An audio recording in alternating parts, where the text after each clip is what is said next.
Greetings and welcome to Fairhaven. We're so happy you're joining us on this video today about food interest. Food is fascinating. I'd like to introduce my colleagues who will be doing our presentation. I'm Ardell Fleeson, lifestyle specialist for independent and assisted living. Here are Maggie and Savannah. Hi, I'm Savannah Pritchett. I'm the food service director and registered dietitian here at Fairhaven. And I'm Maggie Jolie, and I'm also a registered dietitian here at Fairhaven. I've asked my colleagues to tell us what their top 10 pieces of advice are for healthy eating. What are our top 10?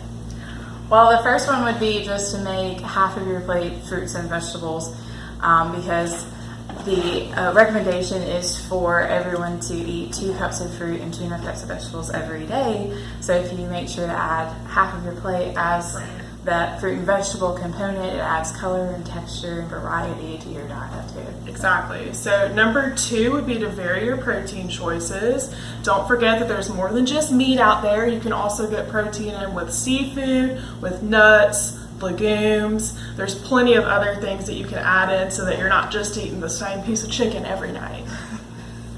Number 3 would be to limit sodium. The current recommendation for sodium is 2,300 milligrams, which most Americans more than get. So just be cautious, don't add a lot of salt at the table, and your doctor may actually recommend that you get less than 2,300 milligrams depending on any health conditions. Yes. So number 4 would be to watch the sugar-sweetened beverages. Those are going to be things like your soda, your sweet tea, but also don't forget fruit juices. Even if it's 100% fruit juice, there's still a lot of added sugar being put into juice, so you really want to kind of limit those in your diet. Right. And 5 and 6 are actually kind of tied together. We have portion sizes and reading food labels. Right, so in order to kind of know what the portion sizes are, you're going to want to read the nutrition label. And actually, if that's something that you're interested in, I did a Facebook Live about this, so feel free to look that up on our Facebook page, and that way you'll be able to know how to read the nutrition label. Number 7 would be to slow down at meals, because if you eat slowly, it gives your brain and your stomach time to talk to each other, and your stomach is able to tell your brain when you kind of reach that satiety point. You're full, you don't need any more. Wait, that's a new word for me. A new word for me, satiety point. How do you define satiety point? So it's when you're feeling full. Not stuffed, not overly full or uncomfortable or bloated. But you're just, like, okay, I've had enough. Yeah. Okay. Yeah. Is it true that it takes 20 minutes for your tummy to tell your brain that it's full? Or is it? There is some science behind that kind of goes along with, slowing down to eat. You really want to try to take time with your meals. So yeah, 20 minutes is a pretty good amount of time, I would say. Yeah. That's true. So number 8 would be to get plenty of fiber. So fiber is going to be found in your fruits and your vegetables and your whole grains. Recommendation is about 25 grams per day. Most Americans are only taking in about 15 grams. So you want to try to get in, like, say, a pear is going to have a lot of fiber, or your green leafy vegetables, those sorts of things. Number 9 would be to make sure to stay hydrated. It's really hot, and you can get dehydrated very quickly even before you realize it. So a good rule of thumb is the 8x8 rule. Right. Get 8 glasses of 8 ounces or more of water every day. And then our last number 10 would be, if you have any questions about your diet specifically, always consult a registered dietitian. We are the Nutrition Authority, and we're here to help you. Great. I was just going to key off that and say if our audience has any further questions for me about Fairhaven, I'm on the business side for Fairhaven, or for Maggie or for Savannah, we're going to have our information on the bottom of the screen, and we love questions. So call us on the phone or send us emails. We'd love to answer your questions. I have a question for my colleagues. We all see new foods in the store. I remember when Chiquita banana came out at about the same time as all the cholesterol hubbub was happening many years ago. Bananas have been the same for, 15 million years. Yeah. And Chiquita made a sticker to go on the banana that said no cholesterol, as if it had ever had cholesterol before. Right. So what new foods are we seeing in the market now, quote unquote new, and what should we know about those foods? Well, really, there's not a lot of new foods out there. There's just new ways to market them. So we go through periods of food trends just like, say, like fashion would. So right now, avocados are really big and marketable, I would say, but they've been around for a very long time. Aren't avocados full of fat? They are, but it's healthy. It's a healthy Healthy fat. Yes. Okay, we like healthy fat. You definitely don't want to overeat avocados, Right. but What's overeating an avocado? 5 a day? Oh yeah, that would definitely be a little yeah. much. If you just included like maybe half an avocado at like lunch and then the other half at dinner, that would probably be a pretty good amount for you. Yeah. Okay, what's another new food? Kale. Right. A friend of mine calls that lawn clippings. So how did kale make it so big? Well, kale has actually been around for over 2,000 years, but again, a food writer decided to write an article about it one day, and that, boom. So what are superfoods? We see superfoods. So it's really a marketing term, but most of the time it's going to be a fruit or a vegetable that's going to have a lot of vitamins or minerals. It's going to be very nutrient. Exactly. Yeah. But for kale, for instance, like it's not going to be any more quote unquote healthier than something like spinach. They'd be in the same family, and they both have vitamins, minerals. There's been a lot in writing in the press and on TV on the talk shows about oils lately, and it's very confusing. Canola oil is supposed to be bad for you. Coconut oil is supposed to be great for you. Olive oil is supposed to limit your choices. Could you clarify the oils question, please? Sure. I actually brought some with me just to have some examples. Yeah. Here. So I just picked these up.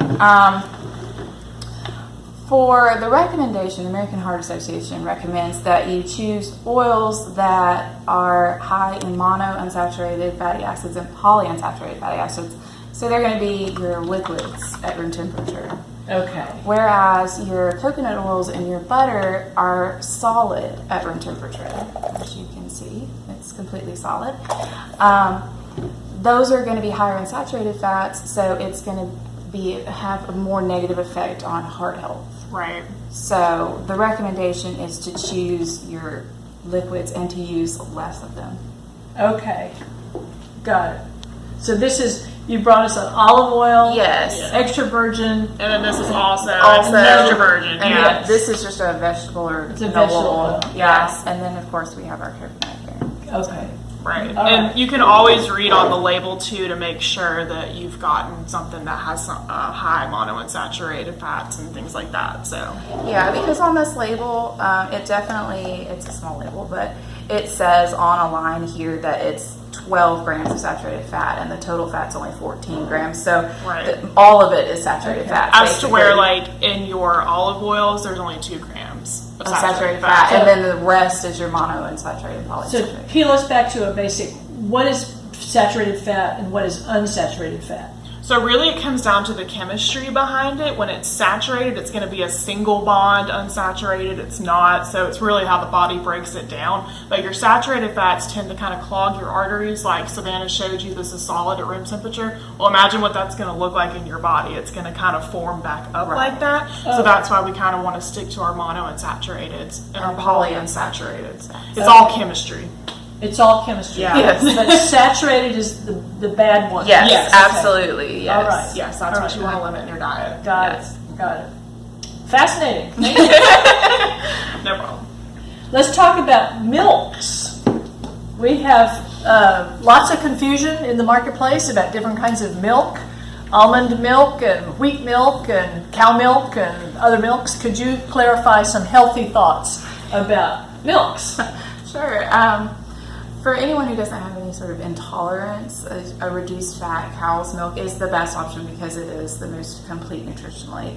If you choose an almond milk or something similar, then you're more likely to lose out on some of those components. Like an almond milk is going to have less protein, Right. and some fewer calories that you'll have to make up for in your diet. But if you do have an intolerance to dairy products and you are searching for any kind of milk alternative, whether it's soy, rice, nut milk, whatever, just remember that you're going to have to compensate in your diet for some of the nutrients that are already naturally in milk. Yeah. Can people grow out of lactose intolerance? It's really personalized. You know, some people can develop it later on in life, but you can, but just because you have it doesn't necessarily mean, oh, later on I may not have this. It's really person-centered. Just So with allergies, you can sometimes outgrow them, and you can also develop them later on in life. Yes. It's different for everybody, and the research is still being conducted out there. Yes, and it's very essential to remember that the research doesn't always indicate anything specific because it is person-centered. Okay. So Yes. Okay, so is lactose intolerance considered an allergy? So really, it's an intolerance to the lactose found in milk. That's going to be like the milk sugar. It's going to be broken down in the body like a sugar. right, which is why you have products like Lactaid. They've removed that lactose component so that you can still have the milk So itself. since you're just like, you have an intolerance with that one portion of the milk, it's not really an allergy, so to say. It's more of just an intolerance. Okay. What's your advice on honey? So there is some truth to the poison of honey. Babies, anyone who's aged like 1 to 12 months, they are not supposed to have honey. They can get something called infant botulism, which is just like a very serious bacterial disease. Now, like you or me, if we have honey, we're not going to get that because our GI tracts are very well developed, and it can handle and break down that honey. But even the recommendations by some pediatricians is for ages 2 and under not to have honey. So if you're going to introduce honey into a young child's diet, you really want to consult a pediatrician before doing so.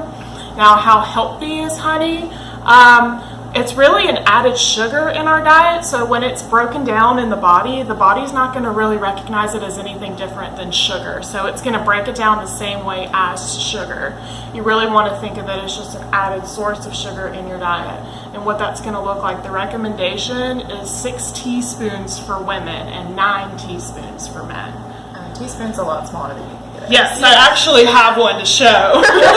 So this is a teaspoon. So imagine just 6 of these small little things a day for added sugar recommendation. You want to take it or? What is the best of the choices on the fake sugar, the stevia and the sucralose, and are those just as bad as sugar? It's preference. Really, The yeah. choice, sweet and low, Splenda, equal. It's all just Yeah, a choice preference, really. The research out there is really inconclusive. I know for a long time they were pushing that it caused cancer and all those sorts of things, but the research could never really find that. But Right. it's also important, so if you have diabetes, you're going to want to use these sugar alternatives because they're not going to raise your blood sugar as much. So that's the only time that we really recommend A sugar substitute. yeah. When you're designing the food for residents at Fairhaven, obviously we've got a large population with diabetes. How do you make those adjustments? So we really try to have a well-balanced diet. We watch the carbohydrates that we put on the meal plans for sure. But also because we do prefer to look at the residents' overall health, we try not to limit any particular item or restrict it so that they can continue to enjoy Yes. their food. And we've found that it increases intake over time if they are able to still have those things that they enjoy. But the choices are definitely there, especially like for independent living. We'll have a diet line, so to say, for Right. in the dining room, so you could have what we're having that day, or you could have some like grilled chicken or vegetables that have been seasoned, but they haven't been like loaded up with butter or anything like that. What is this new term that we have in the marketplace, plant-based? What is plant-based? I got a picture in my phone the other day of somebody eating plant-based ice cream. It sounds abysmal. What is plant-based?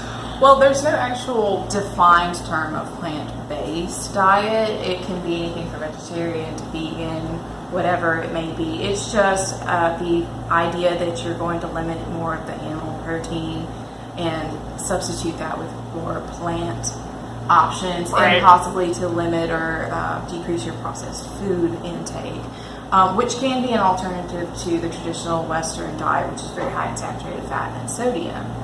But if you're thinking about making that sort of diet or lifestyle change, it's important to talk to a dietitian because you definitely need to meet your estimated nutrient needs each day Yes. and make sure that you're hitting all those marks. Yes. There's not one perfect diet. It's really person-centered. Yeah. That's a great segue, Savannah, to my next question, which is, have the required daily minimum or the recommended daily minimum requirements, which are put out by the FDA, is that right? Have they changed recently? So the FDA can change the requirements, but there's also something that we follow called the nutritional guidelines, and they come out every 5 years. So the last one was from 2015 to 2020, and that kind of added the added sugars and that sort of thing. Right. We started following those a little bit more than we used to, but the new one is supposed to come out at the end of the year. That's great. So we had talked before about the perfect food day, and you brought some examples. Shall we walk over and have a look at the perfect food day? We brought along some food models. Yes, and we're going to kind of go over a typical day, what you could eat. We're going to start with breakfast here. So this is a half a cup of oatmeal. We've got an apple and an egg. So your egg would be a great protein source. You're going to get vitamins and minerals from this apple, and then you're going to get some great fiber from your oatmeal here. And for this could be a lunch or supper meal, because half of your plate here is your vegetables, just like we talked about, and there's lots of vitamins and minerals here. This is going to be your starch, so that's great. And this is your protein source. This is about 3 ounces of chicken. And we can always switch this out for any combination. Do that, yeah. There we go. We got more of the same. We've just subbed different meat, different carbs, and it allows for the variety of the vegetable Absolutely. colors. And if it's kind of hard to see the sizes here, for meat, a great rule of thumb is to think about a deck of cards. That's about the serving size that you're going to want to aim for. And also, we've got some skim milk here. It's about 8 ounces, so that's also a great portion to your day to have that to drink. And you can also drink some water, too, to stay hydrated. Right. We brought along some snacks. Right. These are some grapes, and it's kind of disappointing to see how small the serving size is, because I know that I usually eat way more than this, but this is a great snack option, especially in the summer. Right. And this is an actual serving size of watermelon, and it's a little bit smaller than I would typically slice it. Yeah.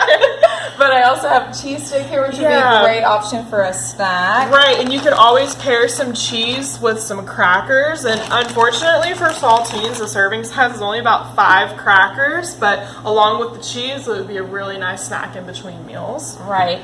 So going back to portion sizes like we talked about earlier, it can be deceiving because this is the actual serving size of a baked potato versus the baked potato I just bought at the store the other day. This is significantly larger than this is. And so it's just very important to read the labels and make sure that you understand portion sizes. Because you would almost want to half this potato if you were going to eat it. Yeah. Absolutely, yeah. I'd like to thank my dear colleagues for today's information. It was fascinating. I'd like to encourage you, our audience, to send us questions and call us with questions, because food is a fascinating topic and changing all the time. I asked my colleagues to give us 2 sentences, the best thought they'd leave behind for you, and we'll say goodbye to you after the second sentence. Thanks, everybody. I would say that every food fits in moderation and that you should never be afraid to try a new food. Right, and I would say that it's never too late to change your food habits, and dietitians are always here to help you do so. Thank you so much for joining us. We chose the ice cream parlor because there's healthy eating in ice cream here at Fairhaven.